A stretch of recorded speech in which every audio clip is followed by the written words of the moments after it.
Cordial saludo, bienvenidos una vez más a mi canal de YouTube, donde encuentran como otros videos jurídicos de interés. Continuamos con nuestro curso de Introducción al Derecho. Hoy vamos a abordar el tema de la ley como fuente principal del derecho en el sistema jurídico romano-germánico, es decir, en el sistema que han adoptado la mayoría, si no es que la totalidad de países de América Latina. En el anterior video hablamos de manera general de las que son conocidas como las fuentes del derecho. Dijimos entonces que una de esas fuentes formales del derecho es la ley, si no es que es la principal fuente del derecho romano-germánico, por lo que vamos a dedicar esta explicación al estudio de la misma. Ustedes van a encontrar en algunos libros de introducción al derecho que se hace toda una explicación del proceso de creación de las distintas leyes que un Estado puede expedir. Sin embargo, considero que ese tema debería abordarse en un curso sobre derecho constitucional, ya que son las constituciones de los diferentes países las que se encargan de regular el tema de la producción de leyes, sea ordinarias, estatutarias, orgánicas, en fin, las leyes que contemple cada constitución en cada país. Por lo anterior, en este video nos vamos a ocupar de revisar el concepto de ley de una forma más general, haciendo énfasis en que se trata de la fuente más importante del derecho en el sistema romano-germánico. Ese sistema romano-germánico ustedes lo van a encontrar en otros libros como el Civil Law, o pueden encontrarlo también como el sistema continental europeo. Cuando escuchen esas tres cosas es que se está hablando del sistema que adoptó, por ejemplo, Alemania, España, Colombia y toda América Latina. Comencemos entonces estudiando la definición de la palabra ley. Nos dice la RAE que es un precepto dictado por la autoridad competente en que se manda o prohíbe algo en consonancia con la justicia y para el bien de los gobernados. Revisemos ahora lo que nos dice nuestro Código Civil al respecto en su artículo 4. La ley es una declaración de la voluntad soberana manifestada en la forma prevenida en la Constitución Nacional. El carácter general de la ley es mandar, prohibir, permitir o castigar. Hasta ahí pues estas definiciones de lo que quiere decir la palabra ley. Luego de haber repasado estas, digamos que algunos autores nos dicen que la palabra ley debe entenderse también en dos sentidos: ley en sentido material y ley en sentido formal. Revisemos primero el concepto de ley en sentido formal, o como algunos la llaman, ley en sentido estricto. En este caso, hablamos de la ley expedida por el Congreso de la República, que en algunos países se conoce como el Congreso de los Diputados, en algunos otros como Cámara de Diputados. Pero sea cual sea el nombre que se le dé en cada país a ese parlamento, es allí donde se discuten y aprueban las leyes. Se les da una nomenclatura que varía en cada país, ya sea por el año de producción de la ley o porque es un número consecutivo. Ustedes van a encontrar que en Colombia la ley 1480 del 2011 o 599 del 2000, mientras en otros países como Argentina, si no estoy mal, Perú, dicen 26.100, la ley 23.500, y eso ya depende pues de la tradición jurídica de cada país. Esa ley expedida por el órgano encargado de legislar en cada país es a la que se conoce como ley en sentido formal, y es importante destacar que cada legislación, o mejor, cada constitución, regula qué temas deben tramitarse a través de qué tipo de ley, de acuerdo a un principio que ustedes van a escuchar todo el tiempo en las facultades de derecho, y es, escúchenme bien, el principio de jerarquía normativa, según el cual hay unas normas que son de mayor jerarquía, como la Constitución, las leyes que aprueban tratados internacionales, las leyes estatutarias, como en Colombia para regular derechos humanos, y así hasta llegar al final de la legislación a las normas que, por ejemplo, expiden los municipios. Esa jerarquía normativa ustedes van a estudiarla en casi todas las facultades de derecho con la famosa pirámide de Kelsen, con la que podemos ver gráficamente, digamos que pedagógicamente, esta jerarquía normativa. Déjenme hacerles un comentario aislado, un comentario al margen de este tema de la pirámide de Kelsen. Hay algunos autores que consideran que no fue Hans Kelsen, como nos lo han enseñado a todos, ese famoso jurista austriaco, el primero en hablar de una pirámide para ilustrar la jerarquía normativa, sino que nos dicen que fue el jurista alemán Jorge Federico Puchta quien introdujo la metáfora de la pirámide, que fue recogida, dibujada y hecha famosa posteriormente por Hans Kelsen.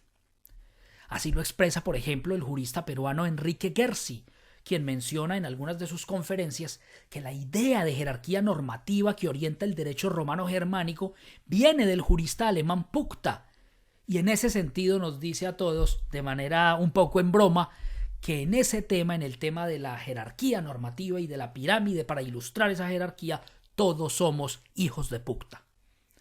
Hecha esta salvedad, les recuerdo que sus profesores no les van a hablar de la pirámide de Puchta, sino de la pirámide de Kelsen.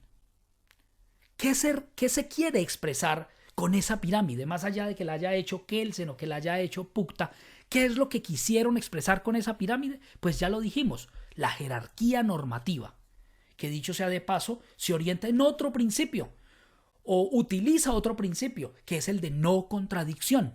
Vamos a mirar con detalle qué quiere decir esto. Que las normas de menor jerarquía no pueden ir en contravía, no pueden contradecir a las de mayor jerarquía. Ya sea porque están en un orden superior desde el punto de vista de la ubicación, pero también desde el punto de vista del poder que genera que tiene el órgano que expide cada norma. Vamos a poner un ejemplo en este punto. En Colombia, país desde el que hacemos este curso, un partido político considerado como de extrema derecha, con el propósito de ganar votos, ofreció a la ciudadanía por muchos años redactar una ley en la que se estableciera cadena perpetua para violadores o abusadores de niños. Este partido, lógicamente, necesitaba votos y se aprovecha de que todos nosotros consideramos que ese abominable delito debe ser severamente castigado. Sin embargo, lo triste de esto es que ellos sabían que esa ley no iba a prosperar, precisamente por los principios de los que venimos hablando, jerarquía normativa y principio de no contradicción. ¿Y por qué digo esto? Porque la Constitución Política de Colombia, en su artículo 34, decía lo siguiente: se prohíben las penas de destierro, prisión perpetua y confiscación. Eso quería decir que cualquier ley de inferior jerarquía no podía ir en contra de lo que decía la Constitución. ¿Qué hicieron entonces en este partido? Presentaron un proyecto de acto legislativo, que es en el derecho colombiano una de las formas de modificar la Constitución, y quitaron esa prohibición del artículo 34 de la Constitución Política de Colombia. Así, a partir de esa fecha, se podrá crear leyes penales que establezcan la cadena perpetua, no solo para ese, sino para otros delitos. Ahí están viendo ustedes en pantalla cómo era la Constitución antes de la modificación y cómo después, y así ya no van a tener el problema de la jerarquía normativa, porque la Constitución ya no dice que está prohibida la cadena perpetua, y por eso ven ustedes ese parágrafo ahí, ese parágrafo transitorio que dice que el gobierno regulará en un año el tema de la cadena perpetua para violadores de niños, en ese caso en la legislación colombiana. Hasta allí entonces lo que corresponde al concepto de ley en sentido formal.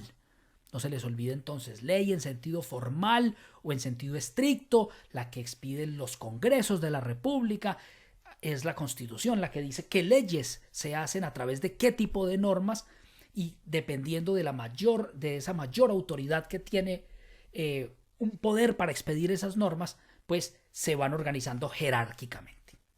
Vamos a hablar, para ir cerrando el video, de lo que quiere decir la ley en sentido material, que algunos conocen como ley en sentido amplio. Cuando mencionamos la ley en sentido amplio o en sentido material, estamos hablando de toda norma jurídica expedida por una autoridad competente. De acuerdo con esta definición, cuando nos referimos a la Constitución, a una ley expedida por el Congreso de la República, a una ordenanza de una asamblea departamental o a un acuerdo de un consejo municipal, al decreto de un alcalde, podríamos decir que hablamos de ley en sentido material, pues todas estas normas que acabo de mencionar han sido expedidas por la autoridad competente y son de obligatorio cumplimiento. Vamos a aclarar este tema con un ejemplo.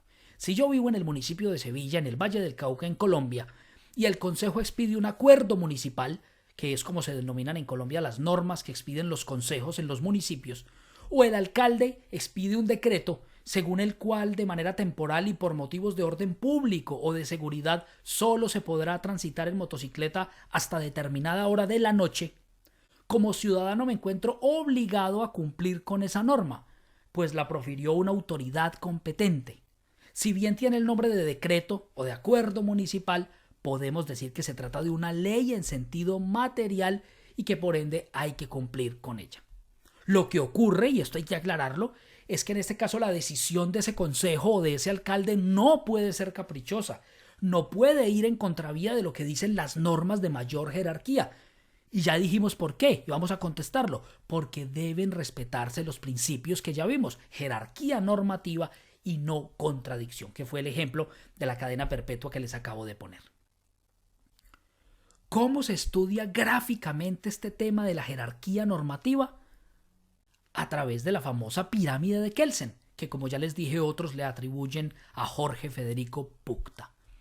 Hago énfasis en ese tema porque algunos estudiantes suelen hablar de la pirámide de Kelsen, me toca exponer la pirámide de Kelsen, la exponen y no les queda tan claro que la razón de ser de esa pirámide para efectos del derecho no importa si es una pirámide o si es cualquier otra estructura. La pirámide lo que quiere decir, lo que quiere ejemplificar de una manera, digámoslo así, pedagógica, mnemotécnica, es la jerarquía de las normas. Arriba en la cúspide está la Constitución y dependiendo de la autoridad, del poder que tenga la autoridad, va bajando el tipo de norma hasta la base de esa pirámide. Es muy importante que ustedes tengan claro que la razón de ser de explicarlo con una pirámide es más de tipo académico que porque en algún momento les vaya a servir recordar la pirámide de Kelsen como tal. En el ejercicio de su profesión lo que les va a servir es enterarse, darse cuenta de cuál es la jerarquía de las normas.